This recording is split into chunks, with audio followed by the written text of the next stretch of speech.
गोट्या गोट्या गोट्या गोट्या गोट्या गोट्या गोट्या गोट्या गोट्या गोट्या गोट्या गोट्या.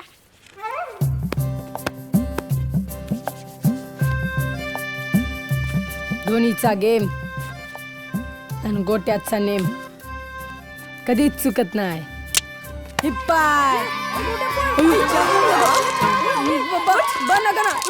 चाललो ना जात पळतो. कुठं पळतो? सारखं आपलं गोट्या गोट्या गोट्या. नाही जर तुला शाळेत धाडलं तर तुला एक गावात पोरांना घेऊन डावरंगला वय ना. डबा दे इकडं. नको आधी डबा दे म्हटलं. डबा काढ काढ इकडे दे इकडे. बरं आता डबा दे लवकर, नाही तर लावते तुझ्या कानाखाली. आता गोट्याच का शाळेत जाऊन भाकर देत नाही तुला. अगं बरं मी काय काय परम्या?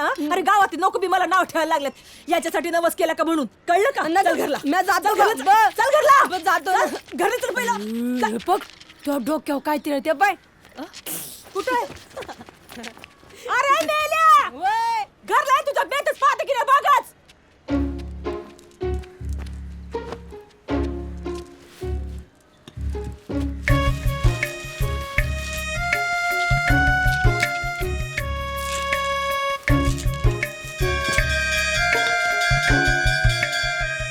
पूर्वी आपल्या भारतात अनेक राजे येऊन गेले. त्या महाराजांनी गावेच्या गावे राज्य प्रांत जिंकली. हे कशाच्या बळावर? सैनिकांच्या बळावर. ज्या सैनिकांचा गोट्यांचा नेम चांगला आहे ते पहिल्या फळीत खेळायचे आणि ज्यांचा नेम कच्चा आहे त्यांना मागे ठेवायचे. खेळात शत्रूच्या डावातील गोट्या फोडणे ही खूप मानाची गोष्ट असायची. शत्रूच्या डावातील जास्तीत जास्त गोट्या फोडणाऱ्यांना गावेच्या गावे सुद्धा बक्षीस दिली जायची असा आपला इतिहास सांगतो. तेव्हाचे राजे सैनिकांना प्रशिक्षण देताना एकच सांगायचे की जीव गेला तरी 72 पण शत्रूच्या गोट्यांचा साठा जिंकूनच आणायचा.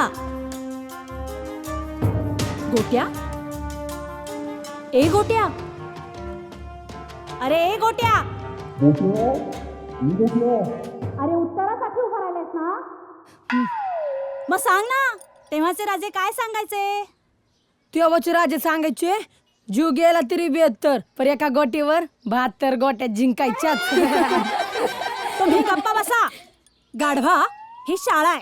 तुला शाळेत ही गोट्या दिसतात का? आणि तुझा हात आणि इकडे. बाई त्या हातावर नका ना मारू. का?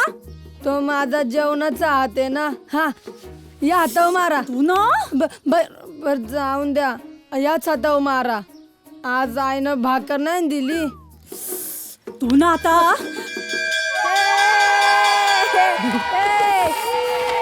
माझ्या मामाचं पत्र हरवलं. चले चकायला. माझ्या मामाचं पत्र गणेश माझ्या मामाचं पत्र हरवलं. पगा माझ्या मामाचं पत्र रे बाबे आपल्या हेडमास्टरच्या घरी लय गोटे असतील का रे? कशा काय रे? अरे त्यांचं आडनाव गारगोटे आहे ना. हे गुडघ्याला पळा पळा पळा पळा. हे आपल्या शाळेची नवीन हेडमास्टर म्हणजे झाडूचे. ती काय बाहेर आलं की अख्ख्या शाळेचं मैदान सुपडी साफ.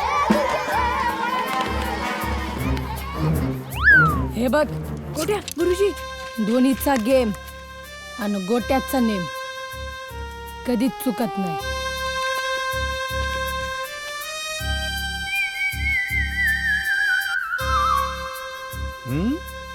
गुरुजी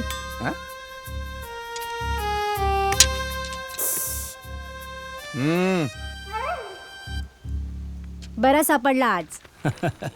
आत्ता गोट्याला चांगली अद्दल घडेल. कोणाचा आहे?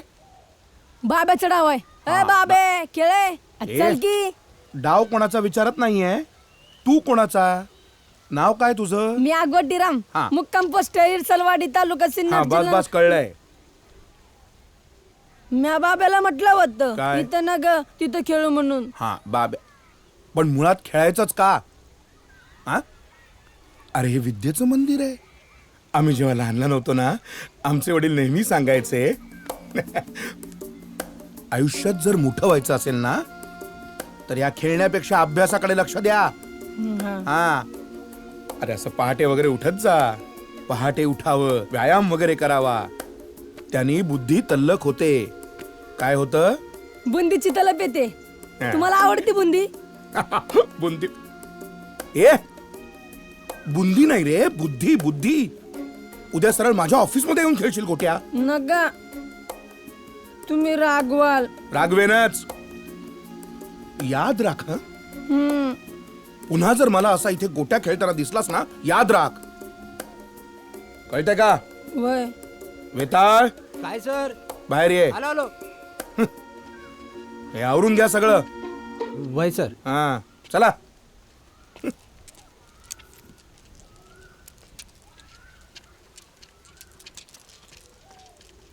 मेक इन इंडियाच्या उपक्रमासाठी सरकारनं नवनवीन योजना राबवायला सांगितल्या. पर गावातल्या लोकांचं डोकं भलतीकडे चालायचं. आज समध्यांना तातडीनं बोलवायचं कारण म्हणजे सरकारची एक नवीन योजना आली आहे. गावानं काहीतरी वेगळं करून दाखवावं आणि आपल्या गावाचं नाव करावं. कळलं का? ए अजय, बघती कुठं? सरपंच, हा, माझ्या डोक्यातलं भन्नाट आयडिया आहे. अरे बाबा, सांग सांग. तुमच्या नावानं आधार आश्रम काढायचा. ही कल्पना चांगली वाटते. आणि मग? असं कर, तू इकडे येऊन सगळ्यांना समजावून सांग. सगळ्यांनी लक्ष नाही करे. हा, आधार आश्रमाची आहे ना कल्पना, म्हणजे चांगली आहे, कल्पना चांगली आहे. म्हणजे कसं? सांग. एकदम जाड अक्षरात, जड अक्षरात. एकदम जाड अक्षरात तुमचं आणि गावाचं नाव. अरे पण सोपान आश्रम कुणासाठी? आश्रमाचं नाव सांगतो ना. माननीय सदाभाऊ निर्मळ, माननीय सदाभाऊ निर्मळ विधवा आणि निराधार महिलांचा आधार आश्रम.